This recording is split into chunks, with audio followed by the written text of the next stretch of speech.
처음 그 집에 들어섰을 때 가장 먼저 눈에 들어오던 건 사람이 아니라 가구였다. 텔레비전도 아니고 냉장고도 아니고 식탁도 아니었다.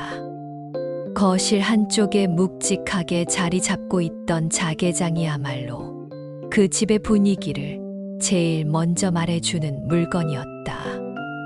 나는 아직도 반짝이는 조개 무늬가 빛을 받아 번들거리던 그 문짝을 떠올리면 그 시절 집안 공기부터 먼저 생각난다. 괜히 등을 펴게 만들던 단정함, 함부로 뛰면 안 될 것 같던 묵직한 긴장감. 그리고 손님이 오기 전이면 더 반짝이도록 닦아두던 어른들의 마음까지 자개장 하나에는 단순한 살림살이 이상의 것이 담겨 있었다. 어쩌면 그 시절 집은 넓어서 기억나는 게 아니라 그 안의 분위기가 너무 또렷해서 아직까지 선명한 건지도 모른다. 오늘 나는 그 자개장 하나로 설명되던 그 시절 집안 분위기 속으로 다시 걸어 들어가 보려고 한다. 눈부시게 화려하진 않았지만 분명히 품위가 있었고 부족한 것 같아도 이상하게 다 채워져 있던 89년과 90년대의 집 안 풍경을 천천히 꺼내보려 한다. 우리 집 거실에는 늘 일정한 질서가 있었다. 아무 데나 물건을 놓는 법이 없었고 쿠션도 대충 기대어 놓는 법이 없었다. 텔레비전 위에는 보자기 덮인 비디오 플레이어나 레이스 커버가 얹혀 있었고 전화기 옆에는 꼭 수첩과 볼펜이 한 세트처럼 놓여 있었다. 그리고 그 모든 것의 중심을 잡아주듯 자개장이 있었다. 검은 나무 바탕 위에 꽃과 새와 나비가 빛나던 그 표면은 어린 내 눈에는 조금 신비롭고 조금 무섭고 아주 어른스러웠다. 그 안에는 평소엔 잘 꺼내지 않는 것들이 들어 있었다. 유리잔 세트, 명절에만 쓰는 그릇, 손님 올 때만 꺼내는 닭이, 어쩌다 한 번 보는 앨범, 그리고 꼭 만지면 안 되는 어떤 귀한 분위기. 나는 가끔 그 앞에 서서 내 얼굴이 희미하게 비치는 걸 보곤 했는데 그럴 때마다 내가 사는 집이 그냥 잠만 자는 곳이 아니라 어른들이 애써 모양을 갖춘 세계라는 걸 느꼈다. 자개장은 늘 닫혀 있었지만 이상하게도 그 닫힌 문짝만으로도 우리 집 안의 품위를 다 말해주는 것 같았다.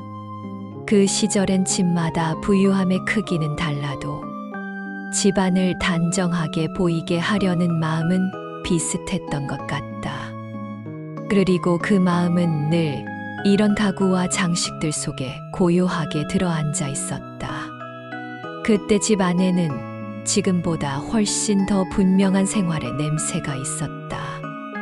갓 지은 밥 냄새와 된장국 냄새, 빨래비누 냄새와 가끔씩 뿌려지는 방향제 냄새가 한 집 안에 겹겹이 쌓여 있었다. 문을 열고 들어가면 계절마다 다른 냄새가 먼저 나를 맞았다. 여름이면 선풍기 바람에 실려오는 눅눅한 장판 냄새와 수박 냄새가 섞였고, 겨울이면 보일러가 뜨겁게 데운 바닥 냄새와 귤 껍질 향이 방 안에 퍼졌다. 거실 장판은 반질반질했고 맨발로 걸으면 약간 미끄럽고 차가웠다. 방문을 열면 문턱이 있었고 그 문턱을 넘어 들어가는 순간 방마다 온도와 분위기가 조금씩 달랐다.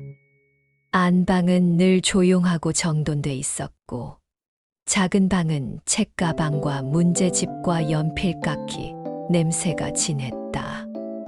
부엌에서는 압력밥솥추가 흔들리는 소리가 집 전체에 울렸고 욕실에서는 파란 플라스틱 대야와 분홍 비누 받침이 묘하게 정겨운 색으로 기억된다.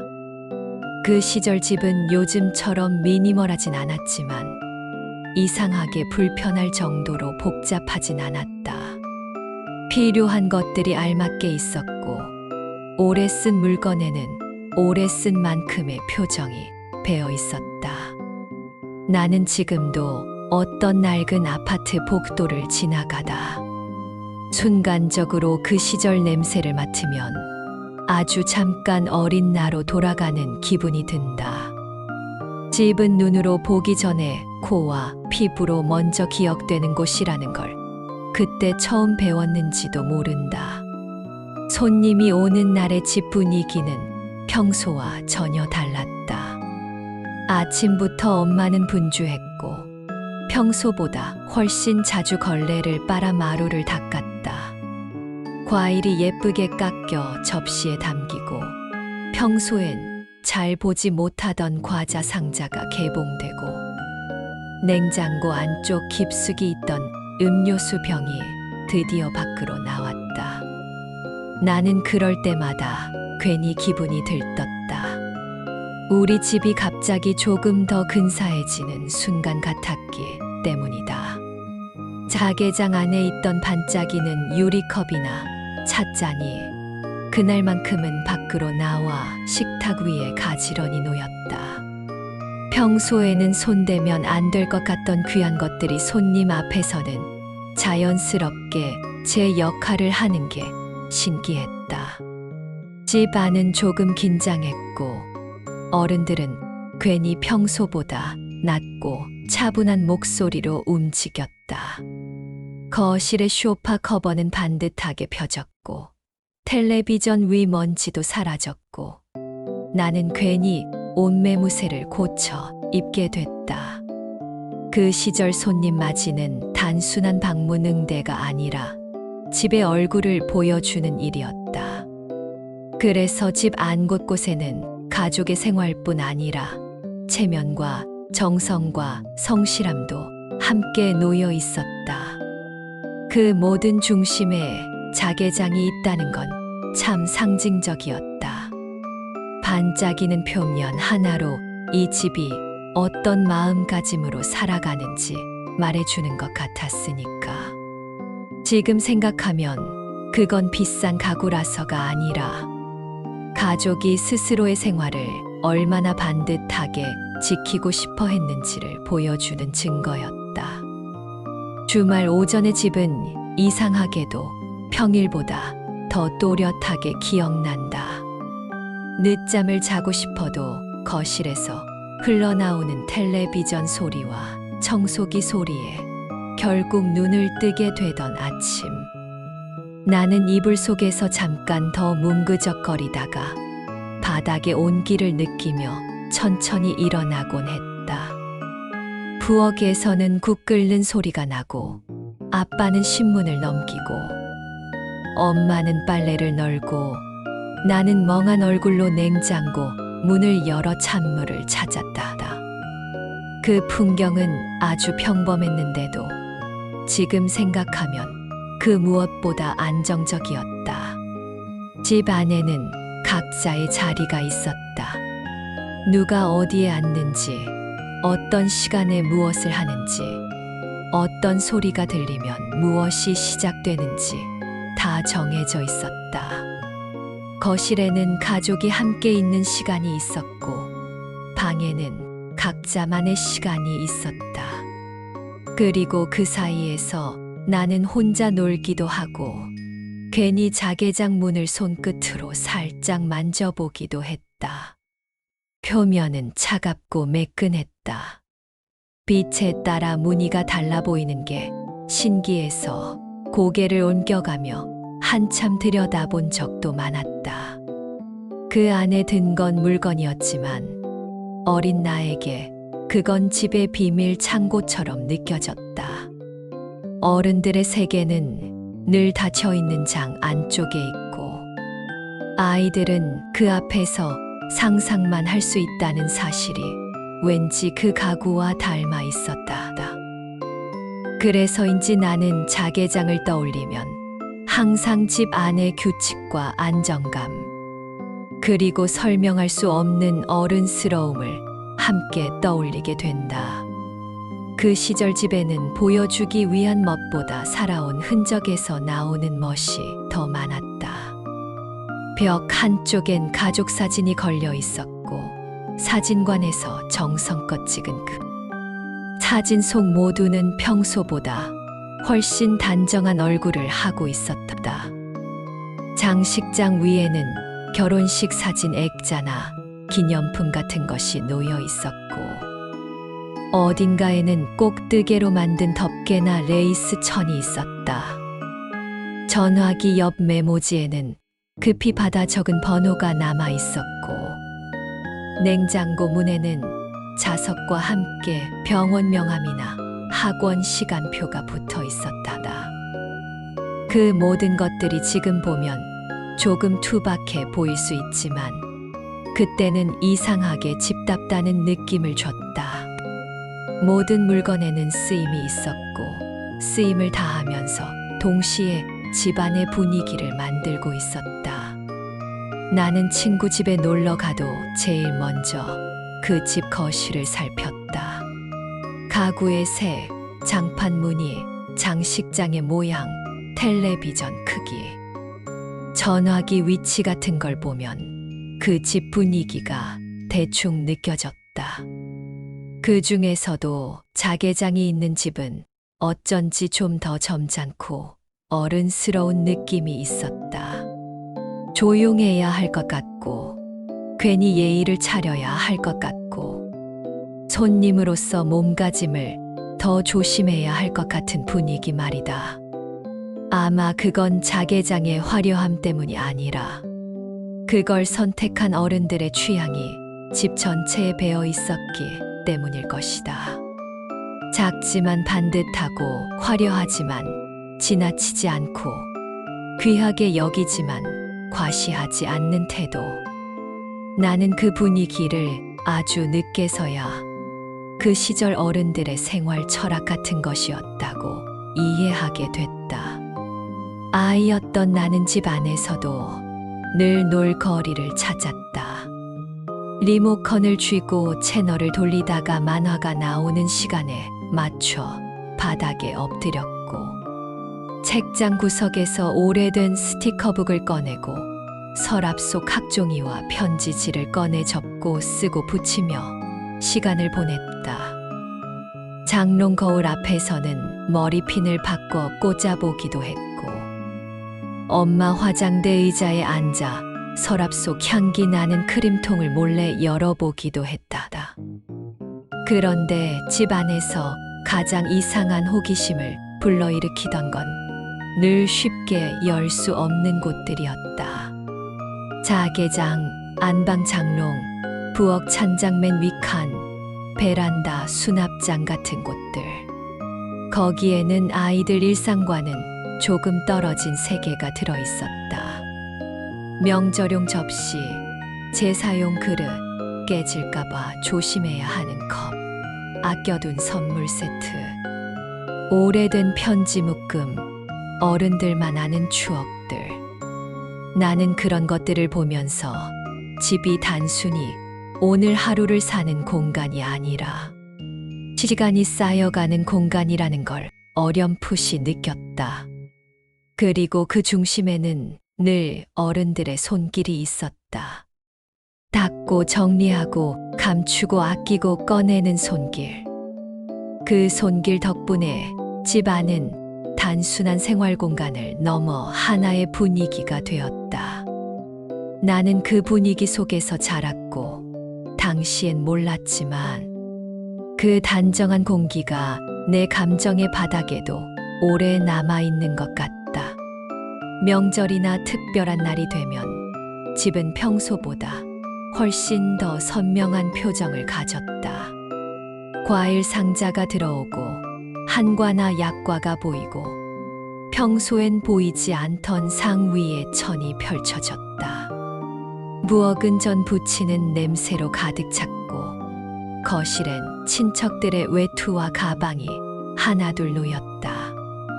텔레비전에서는 특집 프로그램이 나오고 아이들은 어른들 눈치 보며 군것질을 하고 집은 갑자기 작아진 듯 복작거렸다. 그럴 때 자개장은 더 또렷한 존재감을 가졌다.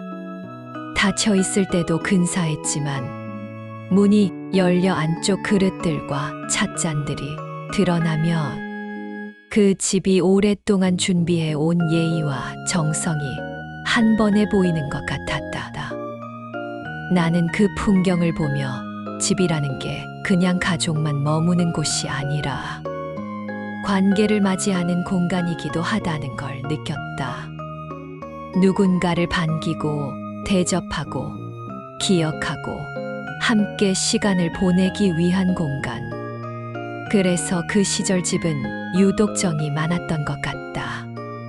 불편함도 있었고 조심해야 할 것도 많았지만 사람을 맞이하는 온도만큼은 지금보다 더 진했던 것 같다. 누가 오면 상을 더 차리고 자리를 더 내주고 음식을 더 권하던 방식. 그런 정성은 화려한 인테리어보다 훨씬 오래 기억에 남는다. 그리고 이상하게도 나는 그 정성이 자개장의 반짝임과 닮아 있다고 느낀다. 과하지 않게 빛나면서도 분명히 존재감을 남기는 것. 그게 바로 그 시절 집안 분위기였다. 밤이 되면 그 집은 또 다른 얼굴을 보여줬다. 해가 지고 형광등 불빛이 켜지면 낮에는 보이지 않던 그림자들이 가구 틈에 생기고 거실은 낮보다 조금 더 조용하고 깊어진 느낌을 줬다. 저녁을 먹고 설거지 소리까지 잦아들면 가족들은 자연스럽게 텔레비전 앞으로 모였고 나는 바닥에 엎드려 숙제를 하다가도 화면 속소리에 자꾸만 고개를 들곤 했다다. 광고, 음악, 드라마 시작 전 시그널, 뉴스 앵커의 단정한 목소리, 그리고 가족들이 각자 다른 자세로 한 공간에 머물던 시간. 그 시간의 공기는 지금 생각하면 참 귀했다. 모두가 같은 공간 안에 있지만 각자의 피곤함과 온기와 하루를 조용히 내려놓던 시간. 자개장은 그런 밤에도 말없이 그 자리에 있었다. 빛을 정면으로 받지 않을 땐 오히려 더 깊은 색을 띠었고 조개 무늬는 희미하게 빛나며 거실 한쪽을 지키고 있었다. 나는 가끔 그 앞을 지나며 손가락으로 무늬를 따라 그어보곤 했다. 차가운 표면이 손끝에 닿으면 이상하게 마음이 차분해졌다.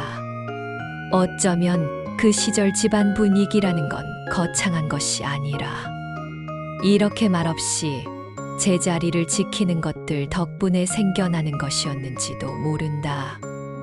늘 그 자리에 있는 가구, 늘 같은 시간에 켜지는 불, 늘 비슷한 자리에 앉는 가족들. 그 반복이 우리를 지켜주는 울타리처럼 느껴졌던 밤들이 분명히 있었다. 세월이 흐르면서 그런 집들은 하나둘 바뀌었다. 장판은 마루로 바뀌고 가구는 더 단순한 형태로 바뀌고 장식장은 수납장으로 이름을 바꾸고 자개장은 언젠가부터 촌스럽다는 말 속에 밀려났다. 실용적인 집, 넓어 보이는 집, 미니멀한 집이 더 좋은 집의 기준처럼 말해지기 시작했다. 물론 지금의 집들이 나쁘다는 건 아니다. 훨씬 편리하고 훨씬 관리하기 쉽고 훨씬 가볍다. 그런데도 나는 가끔 예전의 그 묵직한 집안 분위기가 그리워진다. 공간이 단순해서가 아니라 마음가짐이 단정해서 만들어지던 분위기. 깨끗하게 닦아둔 자개장 문짝 하나에도 가족의 체면과 취향과 성실함이 배어 있던 시절. 아이인 나는 그걸 이해하지 못했지만 어른이 된 지금은 안다. 집을 꾸민다는 건 결국 삶을 어떤 얼굴로 지키고 싶은지 보여주는 일이라는 걸. 그래서 나는 가끔 오래된 아파트 사진이나 90년대 가정집 풍경을 보다가 자개장이 있는 거실을 발견하면 괜히 마음이 멈춘다. 그 가구 하나만으로도 그 집의 시간, 그 가족의 생활, 그 시대의 공기가 한 번에 떠오르기 때문이다. 어쩌면 자개장이 사라진 게 아니라 그 안에 담겨 있던 생활의 태도가 조금씩 희미해진 건 아닐까 하는 생각도 든다. 돌이켜보면 나는 그 시절을 화려해서 그리워하는 게 아니다.